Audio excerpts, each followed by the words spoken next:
Welcome to a self-published author's diary. I am Elodie Novodatsky. I write about first times, second chances, things that scare the crap out of me, and things that make me laugh out loud. I'll be speaking with you and sharing my adventures in self-publishing, the behind the scenes of writing, and the business side of it.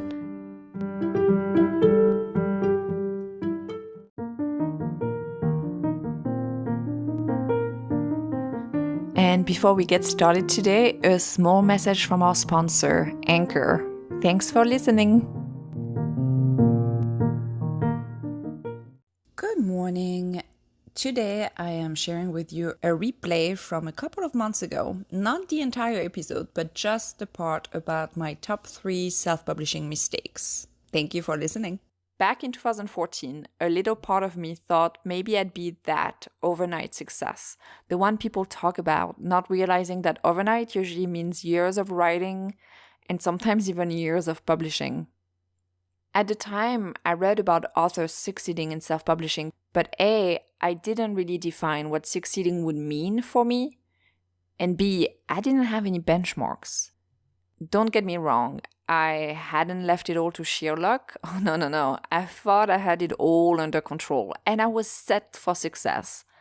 After all, I had a great cover, early reviews, and a release plan with cover reveal, blog tours, NetGalley. If you don't know, NetGalley is this website that you can register, that you can get books to give an early review. Or some books are already published and you can still basically download them to review them. At least that's the purpose of it.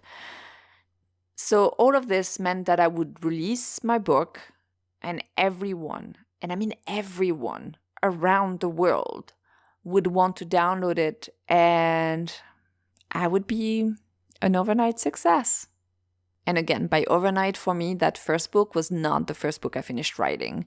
The first book I finished writing, which I'm really want to get back to at some point, was actually a witch story taking place in France and the United States.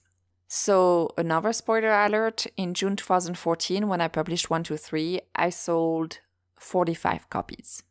45. So I was not an overnight success. And yes, granted, that book has now sold many more copies than that. It also has been picked up by a French publisher, and I even received a message from an American teenager telling me that that book has really helped her through some tough times, and that, being able to help somebody going through difficult times it's everything.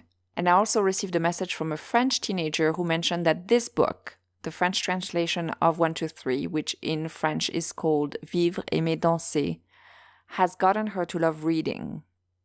I think those moments, it's those moments that also help me to keep going when it comes to writing. It's, yes, the fact that I do believe that I am writing books that are definitely good enough for readers to love them, because readers who find them do love them. And I am trying to be better at this whole business side of the writing world.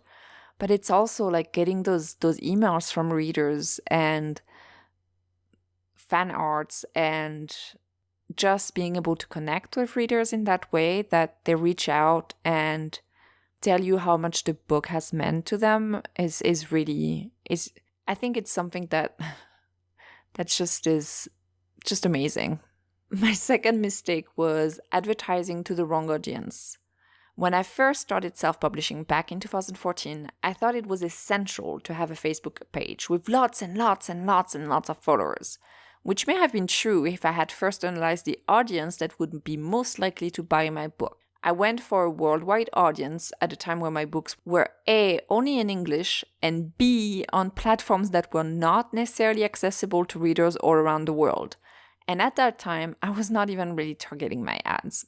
I don't even know, could we target at that time? I can't remember. Probably. I remember being able to target by country. And maybe I did country and like ebooks, I can't remember.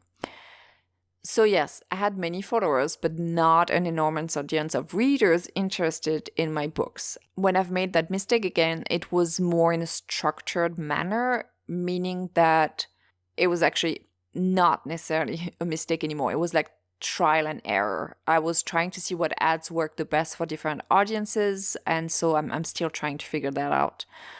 I've succeeded in France, but my conversion rate, how many people actually buy a book after clicking on a link, is still way too low in the US market. But nothing compared to 7 years ago.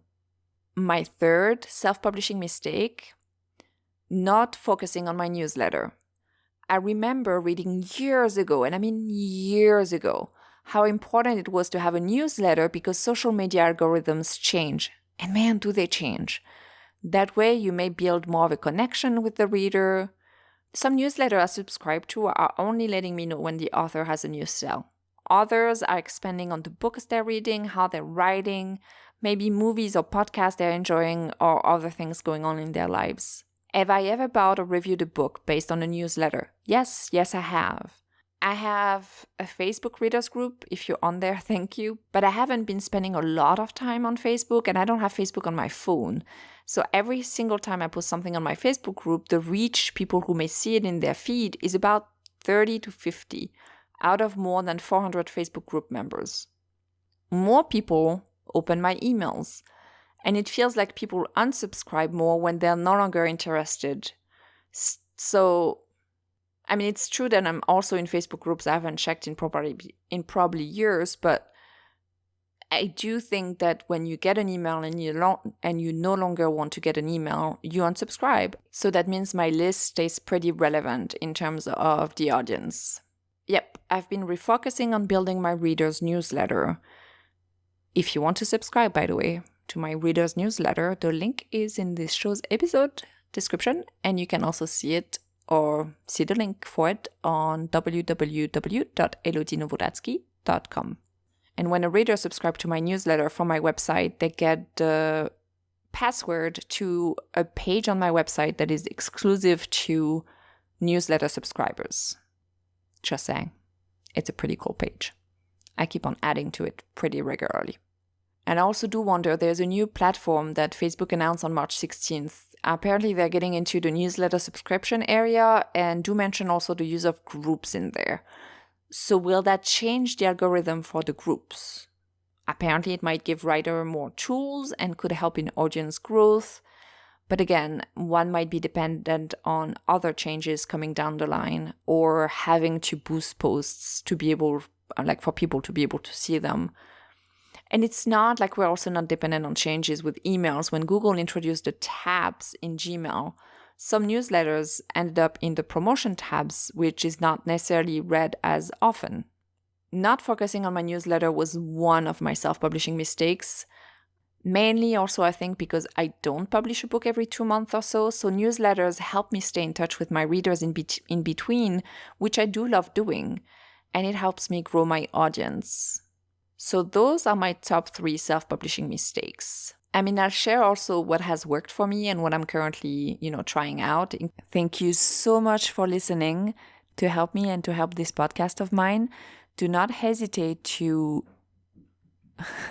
the cat just sprinting down the stairs because I am sitting at the computer. Can you hear him?